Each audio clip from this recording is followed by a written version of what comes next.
Daniel, bienvenido a esta casa editorial. ¿Cómo Hola, estás? muchas gracias. Muy bien, ¿y tú? Muy bien, gracias. Qué gusto tenerte por aquí. Daniel, para los que no te conocen todavía, que deben ser muy poquitos, pero para los que no te conocen todavía, preséntate, cuéntanos tu currículum, cuéntanos qué estás haciendo, para que ya después entremos de lleno a la entrevista. Bueno, soy Daniel Falcones, es mi nombre artístico, me dedico al teatro principalmente, también a la gestión y la promoción artística. En el teatro me he dedicado más que nada a la actuación. Digamos, he estado en grupos desde los 16, 17 años, aunque empecé en un taller a los 11 años, ¿no? Un taller para niñas y niños. Y pues ya como a los 27 años, esta necesidad a veces en el teatro no tanto de que no haya historias, hay muchos textos dramáticos, pero hay un gran problema luego para conseguir los derechos de autor, y ese gran problema es dinero. Uno de ellos, no es el único, pero sí es uno de los principales. Entonces, fíjate que fue un poco eso lo que me llevó a decir, quiero escribir textos, ¿no? Para que tengamos con mi compañía, que se llama Esfera Teatral, pues para que tengamos algo que montar sin estar, ¿no? Como buscando tanto. Y eso fue lo que me llevó un poco. Y pues he sido beneficiario del PECDA en emisiones más o menos recientes.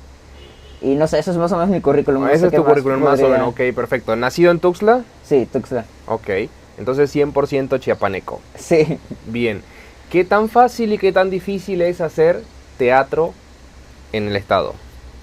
Ya no iba a decir en Tuxtla, voy a decir en el estado porque sé que tiene sus idas y sus vueltas. Sí, justo yo creo que, aunque es complicado, Tuxtla es, yo me atrevería a decir que tiene una de las ofertas, digamos, más constantes y más consolidadas en cuanto a teatro. Bueno, también es la capital, ¿no?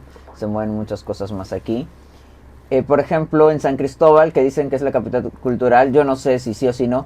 Lo que sé es que respecto al teatro hay gente muy chida creando en San Cristóbal que yo conozco, pero también hay mucho paso de personas que se quedan solo un tiempo. Claro. Y aunque pueden llevar propuestas interesantes, en realidad llegan ahí por un tiempo y lo cual es Son efímeras, chido. exactamente. Ajá, en cambio aquí, por ejemplo, hay compañías que llevan mucho más tiempo generando incluso públicos, por ejemplo, como La Puerta Abierta, que llevan ni siquiera sé cuántos, como 15 años. Y entonces es complicado, pero creo que ha llegado un momento en donde ya hay públicos para el teatro, digamos, autogestivo en espacios pequeños. Pero bueno, respondiendo un poco más puntual a la pregunta, sí es complicado porque por ejemplo, tú haces una producción y digamos que logras conseguir los patrocinios, lo cual también sí es complicado, pero digamos que lo logras. Sí. Que pasas la primera parte, diríamos, sí. Pero también esta cuestión de poder obtener realmente ingresos de taquilla, del boletaje, es muy complicado. No se pagan altos costos, o no generalmente, a menos que sean cuestiones más comerciales. Claro. Comerciales me refiero a cosas que vienen de fuera, ya sabes, donde vienen actores, actrices famosos o personalidades. Entonces, sí hay esta complicación. También acceder a veces a los espacios públicos, pues también sabes, es un tema. Hay ciertas cuestiones. Entonces, bueno, dicho así suena terrible. Si no, tampoco es tan terrible. Le hemos encontrado muchos y muchas la forma. Yo he estado en varias puestas en escena, incluso con diferentes agrupaciones. Digamos que no es tan sencillo, pero sí se encuentran las formas.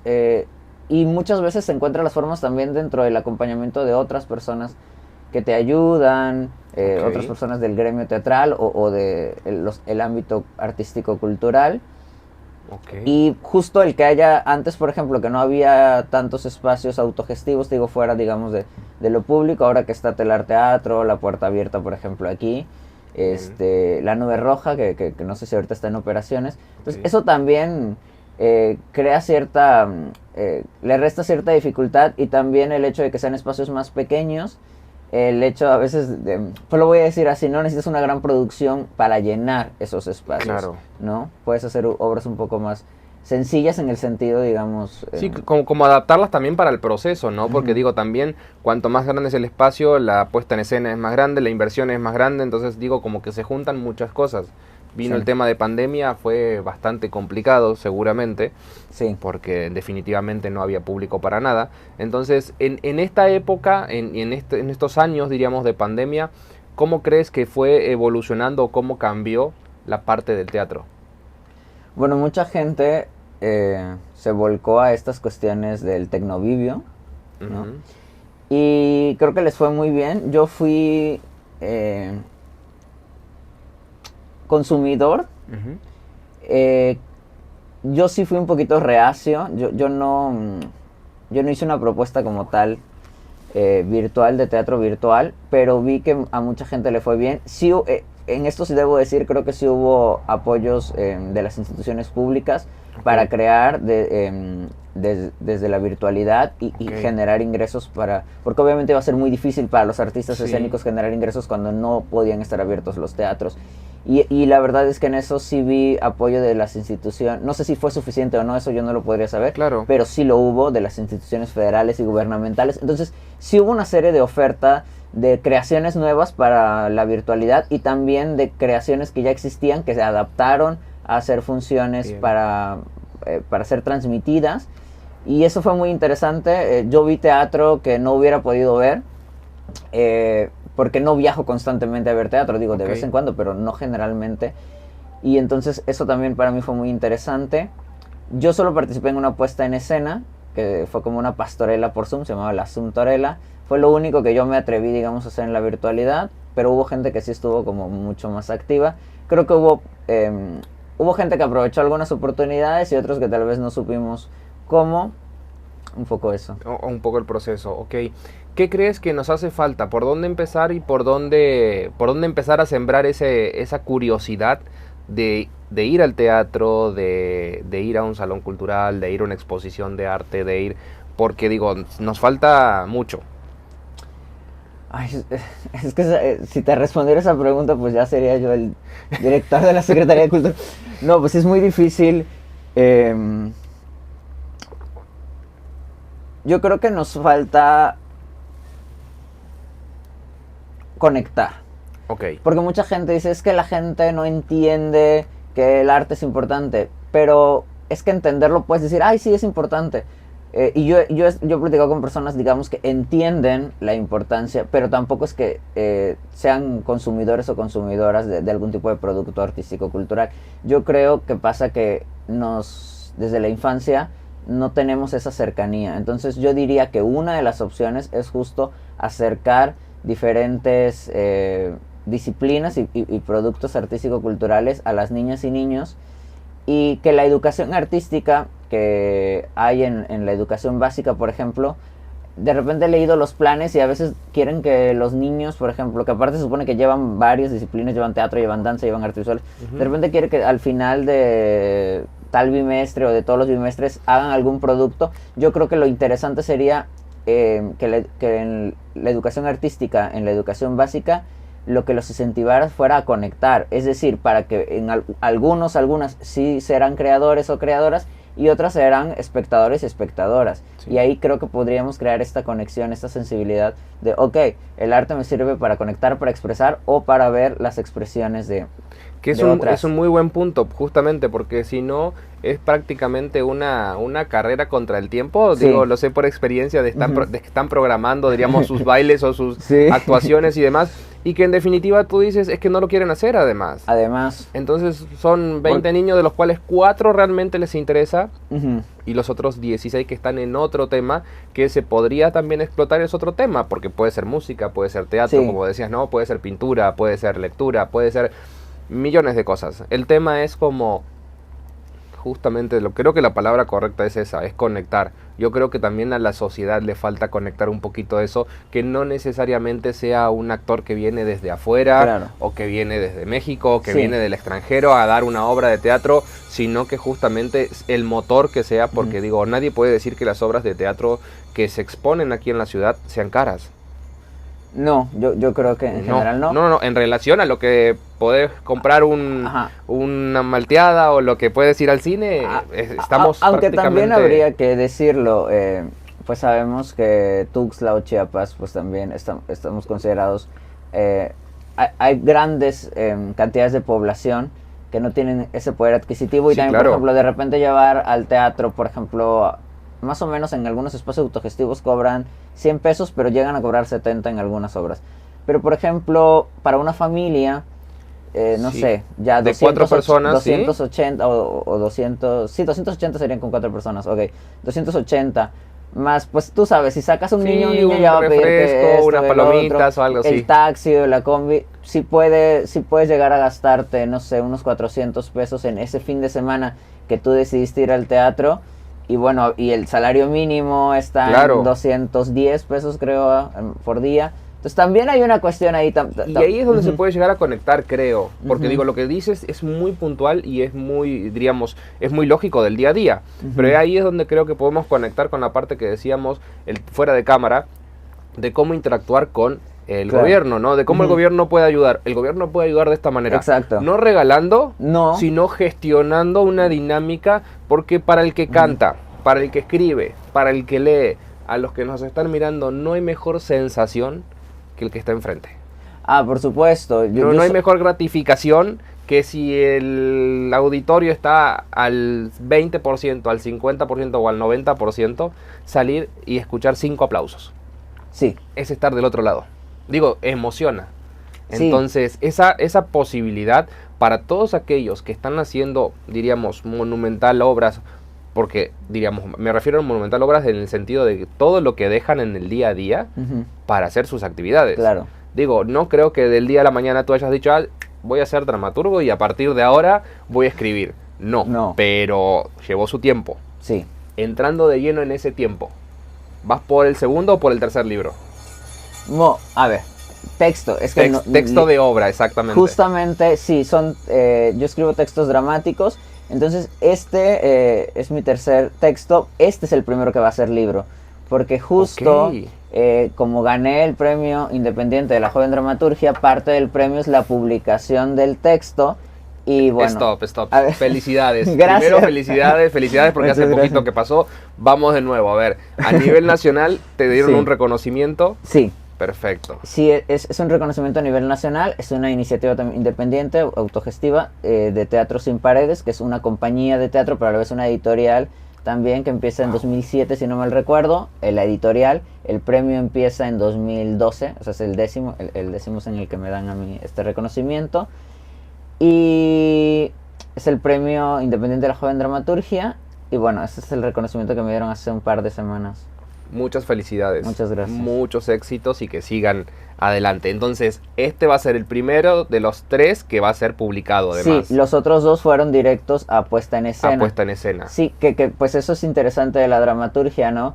Porque si bien es literatura, es decir, al menos la dramaturgia clásica, Claro. de escritorio le llaman ahora, porque también ahora hay dramaturgia que se hace ya directo trabajando en escena con los actores y que no hay un texto de base, ¿no? Ok. Pero digamos, hablando de la dramaturgia clásica, la de escritorio, pues sí, tiene esta parte literaria, pero no necesariamente todos los que escribimos dramaturgia lo primero que hacemos es publicar, ¿no? Muchas veces justo el deseo es llevar la puesta en escena, que fue lo que pasó con mis primeros 2 textos, y en este pues sí, lo que está pasando ahorita es que se va a publicar por la cuestión del premio, y ya luego yo quiero empezar a ver, justo hablando de recursos, empezar a buscar los recursos, ya sea institucionales o privados, Ajá. para montar la puesta en escena. Ok. Más o menos, de las 2 obras que has realizado, ¿cuál Sí. fue la que más tiempo te llevó, diríamos? La que más te costó a nivel emocional, no a nivel económico. Ah, ok. Porque creo que tiene que ver mucho eso, ¿no? Ujú. Las puestas en escena tienen que ver mucho con lo emocional, tiene mucho que ver con el tiempo Sí. de preparación para que en 2 horas, 7 meses o 9 Ujú. meses de trabajo. Sí. Justo la que me costó más fue esta. Ok. Bueno, puedo decir el nombre, ¿no? Sí, claro, pero... Tuxtla 90 Tour, es la obra a la que se hizo acreedora a este reconocimiento en este premio. ¿Y cuándo tendremos la posibilidad de verla? No, pues te digo, apenas no Es no todo hemos el empezado proceso el proceso. Sí, ok. no, de montaje no. De leerla, pues cuando salga la publicación, y haré la presentación aquí del libro, porque... Aquí te esperamos con muchísimo gusto para presentar el libro. Muchas gracias. Ahí podrían leerla. Verla estrenada, la verdad es que te mentiría si te digo siquiera si va a ser este año, que ojalá fuera así. Sí trabajaré para que sea así, pero no estoy seguro Claro. ahora mismo. Yo creo que esa fue la que más me costó. Esa me llevó en un proceso total 10 meses. De escritura como 6 o 7 meses. Porque lo primero que hice fue una investigación. Es que este texto está trabajado a partir de memorias de informantes, a los cuales les agradezco totalmente. Porque hubo una situación acá en Tuxtla de asesinatos contra la población LGBTI, principalmente contra mujeres trans, entre 1991 y 1993. Y ese es el tema que yo me aboqué a investigar el año pasado para poder generar este texto dramático. Entonces de eso va. De eso se trata. Por eso me llevó ese tiempo, claro. Porque justo fue difícil también. No sí, creas... además fue de investigación, no solamente fue de contextualizar. Y además fue como de investigar y empezar a sistematizar los datos. Ahí fue un poquito, o sea, leer cosas brutales no era tan sencillo, ¿sabes? O sea, sí a veces decía, tengo que trabajar hoy, pero algo me decía, ay, sí, mejor no, porque al final sabía que sí me tocaba leer algunas cosas, ¿no? Y también hubo noches de estar con la laptop así, y sí, pues no salía algo porque estaba muy emocionado, había noches de llanto, noches de enojo también, porque enoja. Claro. Entonces, yo creo que sí, definitivamente este texto ha sido el más complicado por todo lo que ya te mencioné, y también emocionalmente, pero también por eso estoy muy contento de haberlo terminado. No, de haberlo terminado, y también digo, es parte de, yo creo que nadie lo hace por el reconocimiento, pero es genial que aparezca el reconocimiento, pero claro, más genial es que justamente aparezcan las posibilidades, como platicábamos fuera de cámara, de que se empiecen a abrir las puertas para poder poner todas estas actividades, diríamos, en escena, sí. Que eso, diríamos, es la parte, la cúspide después del libro, creo. ¿No? Porque tú agarras y dices, si tienes tu libro, que en realidad no estabas pensando en el libro, pues estabas pensando en la puesta en escena, pero dices, bueno, viene un libro, viene esto, bueno, que venga la puesta en escena para que justamente poder llegar a más personas y justamente hacer conciencia. Sí. Porque tenemos que hacer conciencia. Creo que decía al principio, la pandemia nos dejó pocos mensajes, nos debería haber dejado mucho más claro un montón de mensajes. Como sociedad, y la palabra que usaste creo que es la correcta, seguimos desconectados. Sí. Los unos de los otros. Entonces... Este texto, por ejemplo, lo que busca totalmente, y si tienen la oportunidad de leerlo en algún momento, bueno, es denuncia. O sea, claro, sí me fui, obviamente sí tiene toda una cuestión dramática, porque al final de cuentas es lo que hago, pero sí hay una cuestión de denuncia, justo porque esta cuestión de, aún como sociedades hay temas que nos falta tratar, y un poco la idea es sensibilizar y visibilizar a través de... Bueno, la sensibilizar igual puede ser una cuestión demasiado ambiciosa de mi parte. Al menos visibilizar, porque ya llevada a la puesta en escena se visibiliza. Ya si alguien se sensibiliza será el premio doble, como tú dirías, ya, ¿no? Ojalá eso pudiera pasar, y si no, pues al menos dar visibilidad. Y que para mí es importante justo la memoria, el decir que no se olvide que pasó algo tan terrible, y que no se olvide no solo porque me guste ser un sádico del recuerdo, sino que no se olvide para que no vuelva a pasar, para entender que no se puede estar asesinando a los seres humanos por en este caso identidad de género, ¿no? Tal cual. Bueno, más claro imposible. Clarísimo. Daniel, cuéntanos tus redes sociales para que la gente te pueda seguir. Twitter, Facebook, Instagram, YouTube. No uso Twitter, soy bastante sencillo en eso. Uso Facebook como Falconi Daniel o diagonal Enrico Falconi. Y en Instagram estoy como Falconix7. Falconi X7, todo juntito en minúscula. Y ahí. Bueno, perfecto. ¿Qué viene? ¿Qué es lo que sigue para ti? Qué difícil, no sé. ¿Cómo te ves? ¿Cómo te imaginas este año que, digo, ya empezó mega positivo? Este año lo primero que veo es empezar a reunirme con afortunadamente conozco personas que saben más que yo, a pesar de que yo estudié la carrera de gestión, pero hay personas que se han dedicado más justo a esta cuestión de bajar recursos, de buscar patrocinios, de ir generando. Entonces sí pienso reunirme con algunas personas que puedan ayudarme a que se concrete. Yo creo que eso es lo que viene para mí. Te digo, no estoy seguro si va a ser este año si se va a terminar este año, porque sabes, los procesos de montaje luego son largos. Pero definitivamente de que quiero empezar el proceso de montaje este año, eso sí lo sé. Y entonces voy a buscar las posibilidades tanto económicas, materiales, humanas, para que eso suceda. Eso es lo que viene y seguirle, porque sí fue un incentivo, como dices, no lo hacemos por el reconocimiento, pero la verdad es que sí te da un empujoncito, ¿no? Claro. Bueno, llevas una carrera de muchos años, eres joven. Sí. Cuando empezábamos al principio decíamos emprendedor o no emprendedor. Yo creo que eres un ejemplo y eres muy emprendedor, eres muy tenaz, eres muy capaz. Entonces desde aquí nosotros te abrimos las puertas para que este medio de comunicación pueda servir para comunicar más, para poder sacar hasta incluso capítulos por ahí de tus escritos. La verdad que es un trabajo monumental, digno de admirar, digno de seguir. Confiemos, conectemos, como dice Daniel, con el teatro, con las actividades culturales, para que de cierta manera esto se haga como una cadena de que todos los jueves y todos los viernes tengamos una alternativa distinta en la ciudad, de poder ir conociendo y de poder ir entendiendo también lo que son nuestras raíces, lo que es nuestra sociedad y cómo vamos evolucionando. Vamos mejorando, vamos empeorando, o dónde diríamos, claro, ajustar para seguir mejorando y para ser una mejor sociedad, creo. Sí, estoy de acuerdo, creo que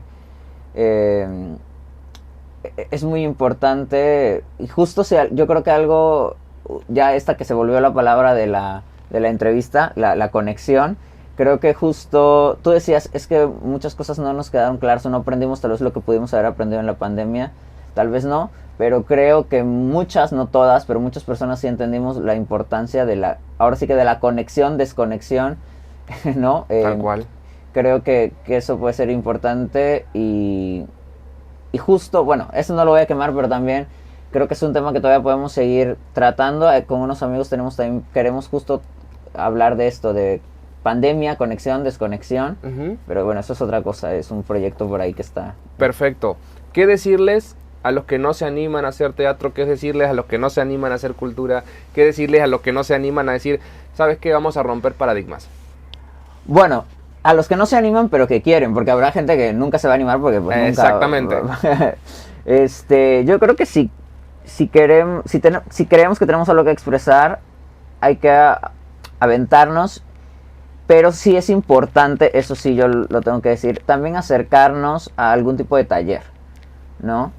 Porque sí es interesante tener algún tipo de acompañamiento, cocheo, de dirección. Y realmente a ser creador, pues es difícil que alguien te enseñe, o sea, que te diga, ya, si haces esto y esto, ya eres escritor, o si haces esto y esto, ya eres artista visual, ¿no?